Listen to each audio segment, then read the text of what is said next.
শুভ দুপুর বন্ধুরা, সবাইকে শুভ দুপুরের অনেক অনেক শুভেচ্ছা জানাই। আশা করি তোমরা সবাই ভালো আছো।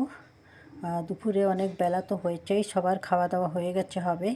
তো কে কী মেনু রান্না করলে একটুখানি জানিও। তো চলো আমি কি করেছি দেখে নাও। গরম গরম ভাত করেছি, এই যে গরম গরম ডাল করেছি গাঢ় করে, কচুর তরকারি, এই যে আরবি বলে আরবি, সেই আরবির তরকারি করেছি, আলু ভাজা করেছি, পটল ভাজা করেছি, পালং শাক ভাজা করেছি, এই যে মাছের তেলের বড়া এটা, আর চিংড়ি মাছ ভাজা।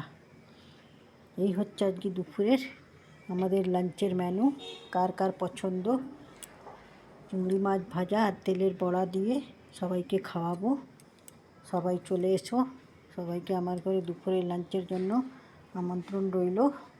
ঠিক আছে, ভিডিওটা ভালো লাগলে লাইক কমেন্টের ভালোবাসা দিয়ে পাশে থেকো। আর সবাই চলে এসো আমার ঘরে, চিংড়ি মাছ ভাজা দিয়ে খাওয়াবো সবাইকে ভাত। ঠিক আছে, আবার নেক্সট ভিডিওতে তোমাদের সাথে দেখা হবে। ভালো থেকো, সুস্থ থেকো, সুন্দরভাবে কাজ করো। ওকে, বাই, টাটা।